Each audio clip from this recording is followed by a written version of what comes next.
दोस्तों, स्वागत है आपका खुफियाना द स्टोरी चैनल पर। दोस्तों, यह महक और रविंदर की कहानी का सेकंड पार्ट है।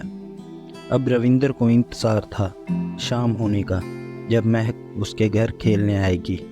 रविंदर पूरा दिन यही सोचता रहा कि वह कैसे महक से अपना इंट्रो करवाएगा।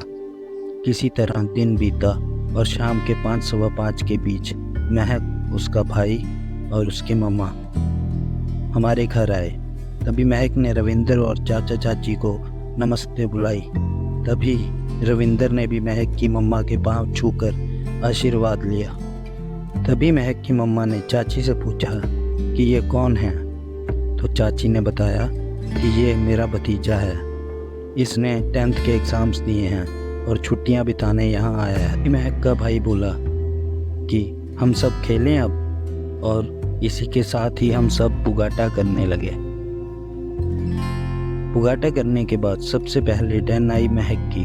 हम सब भागकर अपनी अपनी जगह पर छुप गए। रविंदर छुपा था टीवी वाले कबर्ड के पीछे। बाकी सबको महक ने ढूंढ लिया, पर रविंदर अभी तक भी नहीं मिला था। काफ़ी देर होने के बाद भी जब महक नहीं ढूंढ पाई तो रविंदर के मन में पता नहीं क्या आया, और वह ठप्पा करने की जगह अपनी जगह पर यूं ही उठकर खड़ा हो गया और महक ने आइस पाइस बोल दिया। आज महक ने येलो शॉर्ट स्कर्ट और पैरेट ग्रीन टॉप पहना था और बालों की पौनी करके उसमें येलो ही कलर का हेयर बैंड लगाया था। क्या लग रही थी वह! कुछ सेकंड के लिए तो रविंदर उसे देखकर हैंग ही हो गया, लेकिन फिर कुछ संभला। अगली डेन उसके भाई विशु की थी। इस बार जब सब छुपने भागे तो रविंदर रसोई के दरवाजे के पीछे छुप गया और बाकी सब दूसरे रूम में। लेकिन तभी रविंदर को पैरों की आवाज़। महक भी रविंदर के साथ ही दरवाजे के पीछे छुप गई। पहले तो रविंदर को देखकर वह वापस जाने लगी, पर फिर देखा कि विशु आसपास ही पहुंच गया है। ढूंढता ढूंढता तो उसने वहीं छुपा रहना ही बेहतर समझा। उसकी सांसें भागने की वजह से कुछ तेज चल रही थी और उसका ट्रेडमार्क, वह भीनी भीनी सी खुशबू रविंदर पर नशा सा कर रही थी। ब्लश करते हुए रविंदर ने पूछा, आपका नाम क्या है? अरे नाम तो पहले से ही पता था, यह तो बस बात शुरू करने का बहाना था। वह बोली, मेरा नाम महक है। और आपका? तो रविंदर स्टाइल में बोला, मेरा नाम रविंदर है, लेकिन मेरे दोस्त मुझे रवि कहकर बुलाते हैं। यह कहते कहते ही रविंदर ने अपना हाथ आगे बढ़ा दिया और महक ने भी हाथ मिलाया। अब शायद यह कहानी शुरू हो चुकी थी। तभी चाची की आवाज़ आई कि उछल कूद मत करो, चोट लग जाएगी, सभी बैठकर कैरम बोर्ड खेल लो। फिर सभी बैठकर कैरम खेलने लगे। कैरम बोर्ड आप जानते ही हैं कि एक टाइम पर 4 लोग खेल सकते हैं, और गेम के अनुसार जो आमने सामने बैठे हों वह टीममेट्स होते हैं। रविंदर के सामने महक बैठी थी। इस तरह रविंदर की नज़र थी कि महक से हट ही नहीं रही थी। इस बीच कई बार महक ने भी नोटिस किया कि रविंदर उसे एकटक देखता ही जा रहा है, पर आज रविंदर तो बहुत खुश था। उसने बात जो की थी महक से, और कैरम बोर्ड में भी सेम टीम में ही थे। काफ़ी गेम्स हो गई थी और थोड़ा थोड़ा अंधेरा भी होने लगा था। महक की मम्मा उसे उसके भाई को लेने आ चुके थे।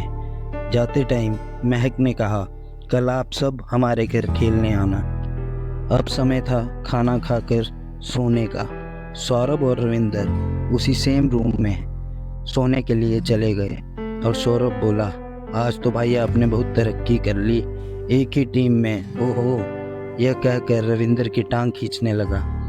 अब रविंदर समझ गया था कि सौरभ से छुपाने का कोई भी फ़ायदा नहीं है।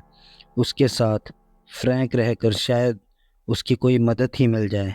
फिर रविंदर ने बातों ही बातों में पूछा कि महक कैसी लड़की है और क्या इसका कोई बॉयफ्रेंड है? बोला, यार बहुत अच्छी लड़की है, और बॉयफ्रेंड कहाँ से होगा उसका, बहुत ही शरीफ लड़की है। ऐसे ही बातें करते करते सौरभ तो सो गया, लेकिन रविंदर को नींद नहीं आ रही थी। और आज तो रविंदर दिन में सोया भी नहीं था, तो पक्का हो गया था कि यह प्यार ही है। उसने फिर हेडफोन्स में सोनू निगम के रोमांटिक गाने लगाए और इमेजिन करने लगा खुद को और महक को। 80s 90s बॉर्न किड्स के लिए यही प्यार था, और प्यार का देवता था शाहरुख खान और प्यार के ग्रंथ थे शाहरुख खान की मूवीज़। एक्चुअल में हम में से शायद किसी को भी ये नहीं पता था कि प्यार क्या होता है। हमारे लिए तो प्यार वही था जो शाहरुख खान डीडीएलजे में काजोल से करता था।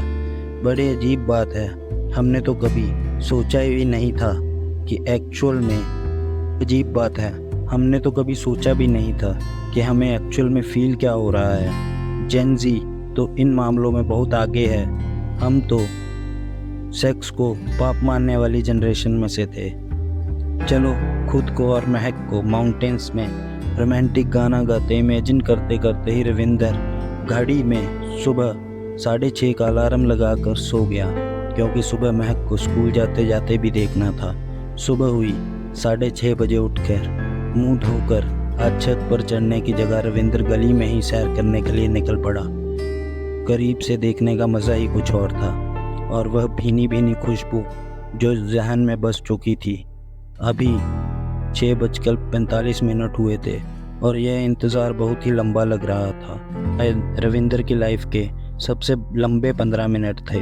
ठीक 7 बजे गेट की आवाज़ हुई और ब्लू स्कर्ट और वाइट शर्ट पहने महक घर से बाहर निकली। रविंदर ठीक उसके सामने से आ रहा था।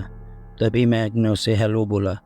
तभी महक बोली, आज गली में सैर कर रहे हो, कल तो छत पर कर रहे थे। रविंदर हैरान हुआ और बोला, आपको कैसे पता?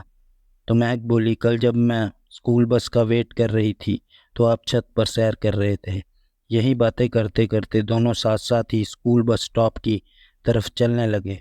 रविंदर ने पूछा, आपकी छुट्टी कितने बजे होती है? तो महक बोली, स्कूल की छुट्टी तो 2:30 बजे होती है, उसके बाद 3 से 5 मेरी ट्यूशन होती है। ये था कहानी का दूसरा भाग। आगे की स्टोरी हम आपके लिए लाएंगे कहानी के तीसरे भाग में। दोस्तों, अगर आपको ये